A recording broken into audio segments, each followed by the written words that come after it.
Antofagasta Televisión, con el gentil auspicio de Barrick Saldívar.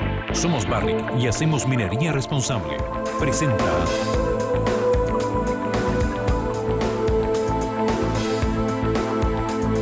Encuentro Regional.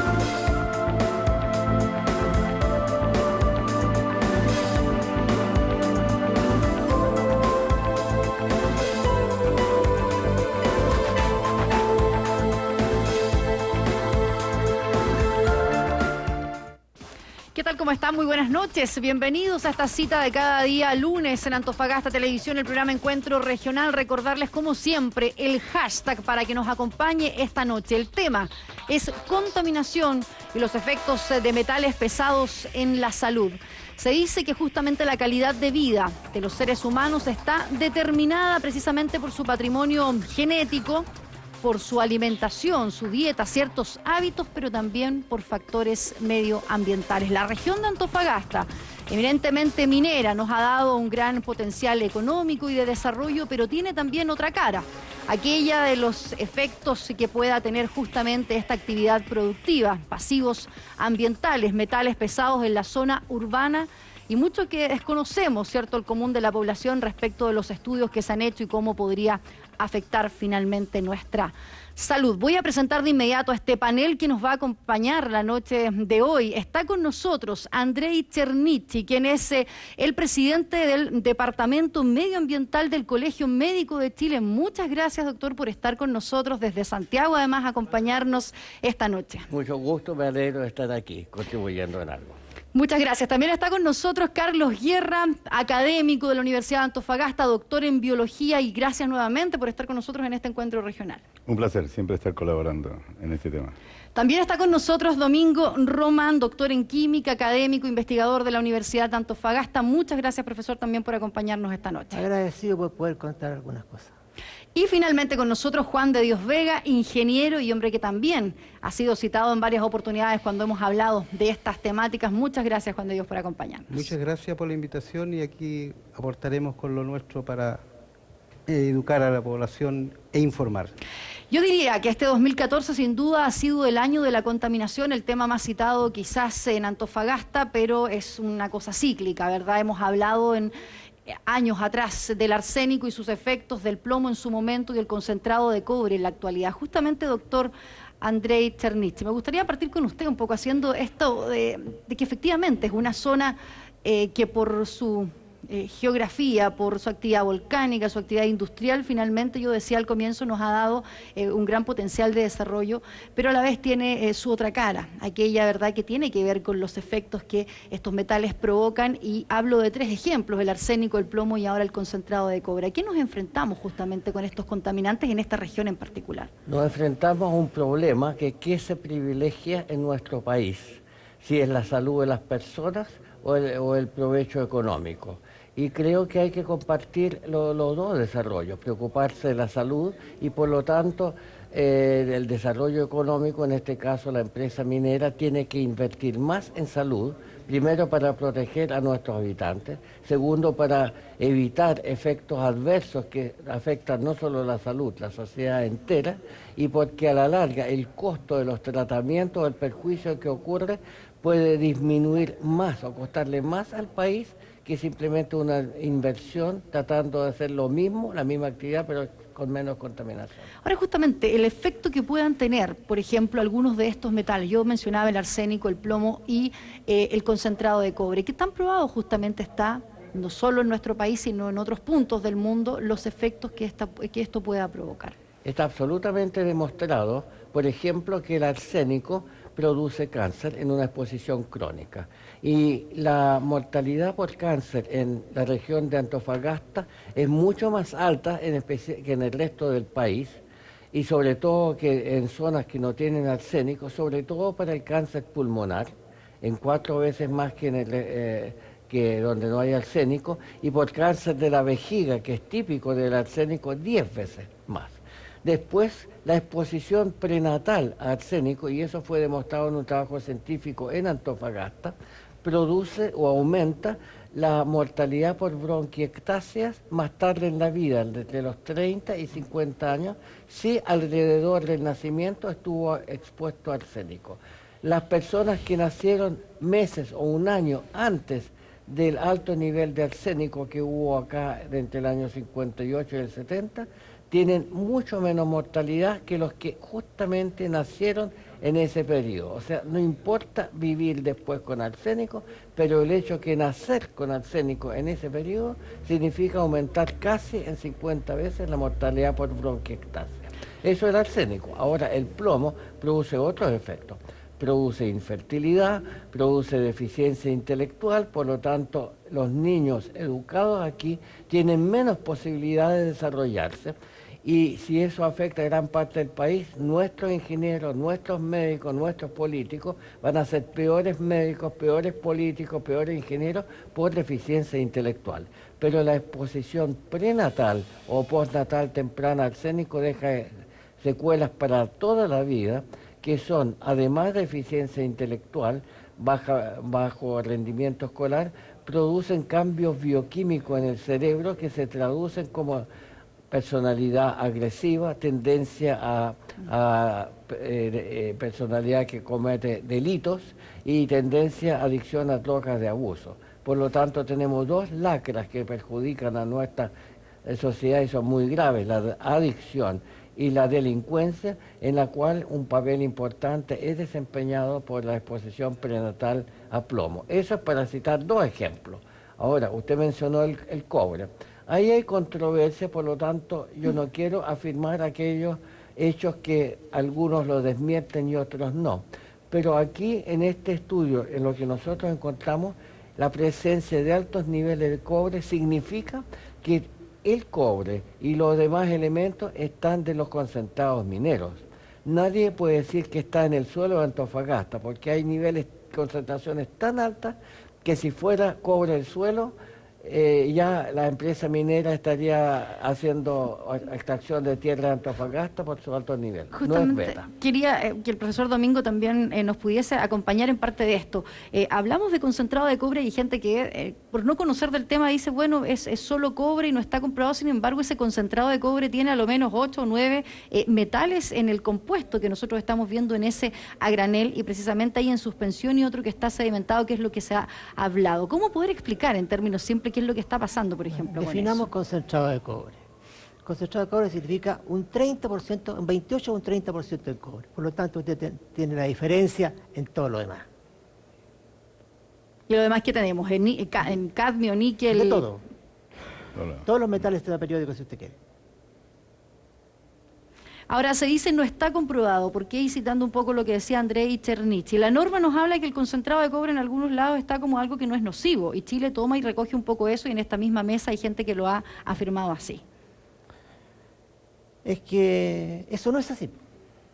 Los estudios aquí y en todas partes indican que los concentrados de cobre tienen elementos pesados más tóxicos que cobre. Esa es la verdad. Por ejemplo, talio, arsénico, selenio, níquel. Entonces, los metales no actúan solos. Cuando están acompañados, son más letales. Se ayudan entre sí por sinergia o por antagonismo.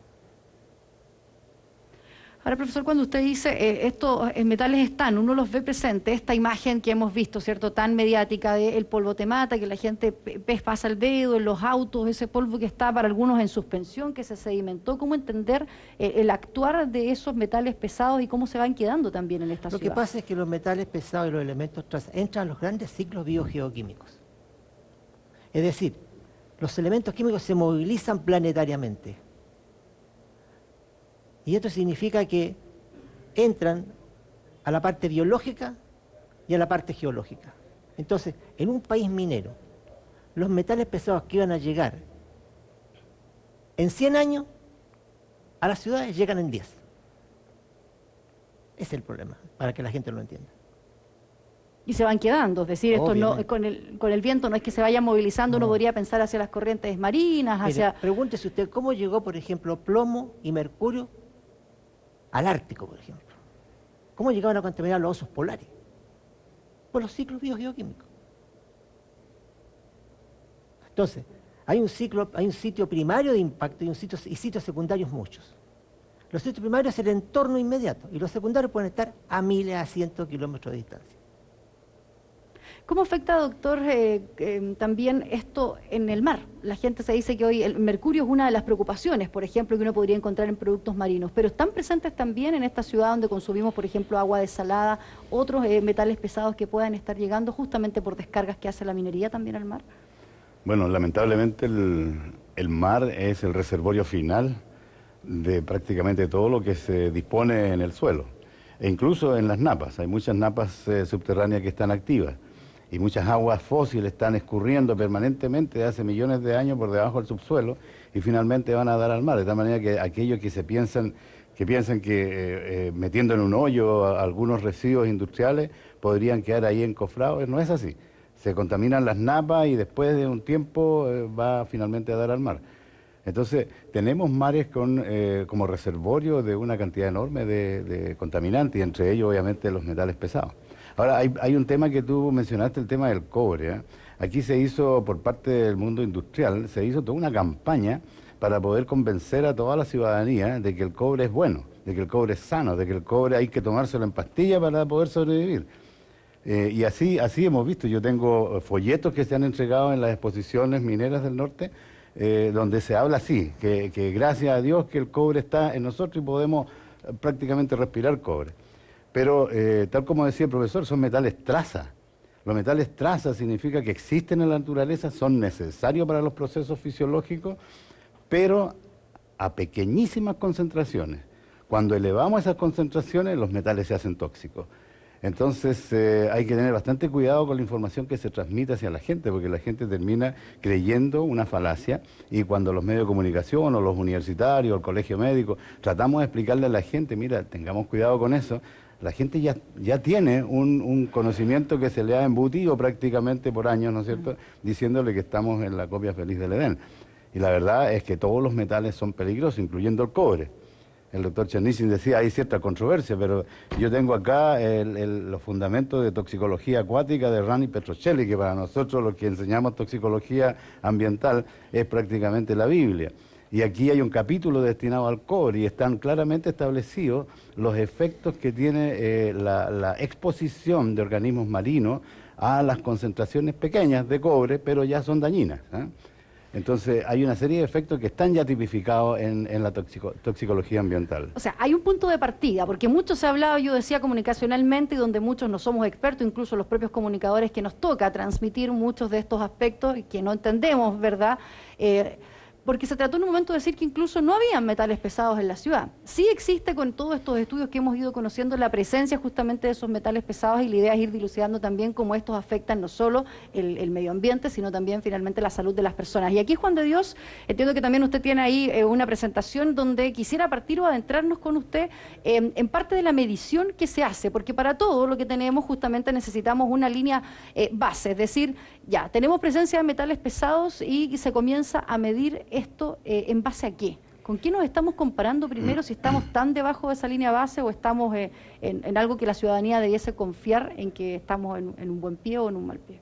Bueno, usted lo dijo muy bien, este es un tema muy complejo. Si nosotros analizamos contaminación, tenemos contaminación de todo tipo. El tema está también en la suma de contaminaciones, porque aquí hemos hablado de la contaminación del aire. Esto también, como lo dijo el profesor Guerra, también llega a los alimentos, y eso lo sabe él mejor que nadie. Tercero, el tema está en la suma. Recordemos que el organismo humano somos los 102 elementos, como dijo el profesor, está todo lo que usted quiera que esté, está. El tema que está bioequilibrado, cuando se rompe ese bioequilibrio es donde aparecen las enfermedades. Entonces, si nosotros empezamos a sumar que por un lado tengo en el aire contaminación, por otro lado tengo en los alimentos contaminación, ¿qué sucede? Hay estándares en el mundo donde se regula, como lo dijo el profesor Guerra, todo está en cierta cantidad nosotros necesitamos todos los elementos, pero cuando un elemento se dispara, vamos a desequilibrar, ¿no es cierto?, biológicamente cualquier ser vivo. Es decir, aquí estamos nosotros y todo el ser vivo está expuesto a lo mismo. Entonces, quizás más adelante vamos a mostrar las imágenes, en una imagen donde hay instituciones que regulan y dicen, advierten el nivel de particulado que usted respira, que tocando el caso de la contaminación ambiental, cuando ya pasamos ese equilibrio, lo vamos a ver con una cifra después, habla incluso de muerte prematura. ¿Por qué? Porque los 4 metales que se han nombrado acá, mercurio, cadmio, plomo y arsénico, se bioacumulan. Es decir, llegan al organismo y después ya no salen. Entonces nosotros vamos haciendo una suma, y a la larga esa suma, que era lo que decía también el profesor, y también lo he escuchado del profesor Cernici, de que esto finalmente acorta la vida. Entonces, quienes quieran aislar el problema, es decir, aquí no se trata del puro cobre o el puro arsénico o el puro plomo. Y quisiera centrarme en un punto. Se habla de un nivel de particulado que en todas partes del mundo, y aquí viene algo un poco irónico, toda la normativa de la calidad de aire en el mundo está normada por todo lo que es el tráfico, la quema de combustible, el ozono y otros elementos que están presentes en el aire, pero en ninguna parte se habla que incluyen empresas alrededor, que estamos haciendo tronaduras, que estamos levantando partículas, y eso también lo vamos a conversar un poco más adelante, que permanecen en el aire meses y años, y no las vemos, que son las nanopartículas. Y esas nanopartículas no están por ningún lado controladas, y para todo eso hay un estándar que cuando, como dijo el profesor Cernici, si nosotros nos preocupamos de hacer alguna actividad en los países desarrollados, se citan normativas que son acuerdos internacionales, en donde está, ¿no es cierto?, ese equilibrio, en donde tenemos que proteger a la población, o, como lo dijo él muy bien, si vamos a hacer una actividad industrial, la colocaremos fuera de la ciudad, porque a conciencia sabemos que estamos interviniendo la vida. Eso es como el resumen. Sí, Juan de Dios, podremos ir, yo creo, pasar a revisar justamente esta lámina, porque ahí entiendo que está esta normativa internacional como Perfecto. para poder adentrarnos y usted pudiera explicarnos esta imagen, ¿verdad?, que cada uno de los panelistas esta noche han querido también comentar, así es que vamos a tratar de tenerla en breve parte de lo que es, cierto, esta normativa, porque cuando uno habla también y se dice efectivamente existen metales pesados, bueno, ¿cómo se mide? ¿Quién garantiza que en definitiva la población se sienta segura de estar cercano a un yacimiento industrial, cercano a un puerto de la ciudad? Porque también se han ido cuestionando, ¿cierto, doctor, parte de las mediciones que se han hecho? Es decir, ¿cómo se valida también o en base a qué nos comparamos internacionalmente? Bueno, lo más estricto en toxicología de metales es la recomendación de la Organización Mundial de la Salud, que esas normas de lo que hay en el aire o en el agua han sido adoptadas por los países europeos, por la Comunidad Europea lo aceptó. Algunos otros países como Japón, Rusia, también han adoptado normativas muy estrictas protegiendo la salud de la población. Estados Unidos no tanto, porque también ha privilegiado más el crecimiento económico a expensas de la salud de la gente, pero han habido muchas demandas judiciales en que se han ganado y han obligado a los distintos estados a tener una normativa más exigente. En Sudamérica y en Chile en particular se han hecho esfuerzos para mejorar las normativas, pero aparece inmediatamente la presión de los empresarios que dicen, no, nosotros somos un país subdesarrollado, no estamos en condiciones. Alguna vez en alguna reunión a mí me dijeron, si ustedes implantan la norma de plomo en aire, ustedes van a ser culpables de la cesantía, del atraso al desarrollo, etcétera. Y al final, con largas discusiones, nosotros ganamos, tenemos una norma muy buena y no le pasó nada al desarrollo económico. Lo que pasa es que las empresas quieren invertir lo menos posible en descontaminación porque los ingresos son mayores. Pero a la larga eso va a perjudicar también el desarrollo económico, porque por el dumping ambiental de los otros países van a prohibir la importación de lo que no se quiere digamos, Pero en cuidar. definitiva es una responsabilidad estatal, es decir, ¿quién fija ese límite? Porque perfectamente podemos tener una línea base que diga mido tal cosa, pero podemos subir ese estándar si la decisión del Estado chileno fuera allá. Usted dice, no, no es solo la empresa, ¿verdad? Ahora pasa No, curiosamente un fenómeno que muchas personas ligadas al Estado o al Parlamento dicen, sí, en realidad deberíamos bajar los estándares, y de un día para otro como que cambian. Algo pasó inexplicable, no quisiera explicar, decir en público lo que yo pienso, pero me parece bastante lamentable que hay muchas personas que de repente dicen, no, hay que bajar la normativa, hay que preocuparse en eso, y de repente en el momento crítico simplemente cambian de opinión. Profesor, Sí, usted- lo que pasa es que nosotros tenemos una legislación ambiental y dentro de la legislación ambiental se establece cómo dictar las normas. O sea, antiguamente las normas se dictaban, incluso criticábamos que se dictaban, decíamos, entre cuatro paredes, digamos. Se reunía alguien del Ejecutivo, qué sé yo, algunos empresarios se ponían de acuerdo y ponían algún número. Pero hoy día la ley de base de medio ambiente establece el procedimiento. Ahora, este procedimiento es larguísimo. Dictar una norma demora aproximadamente unos 4 años.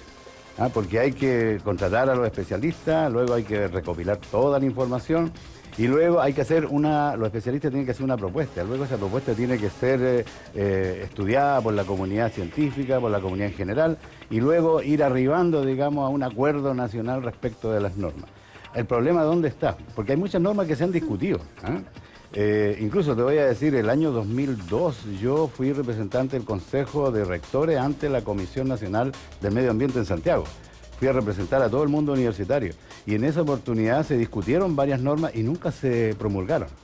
Incluso en esa oportunidad priorizamos, el 2002, imagínate, priorizamos una norma de sedimento, de calidad de sedimento, que significa para nosotros una tremenda herramienta. Calidad de sedimento significa tener una norma en que podamos reclamar si este suelo o este fondo marino están contaminados o no.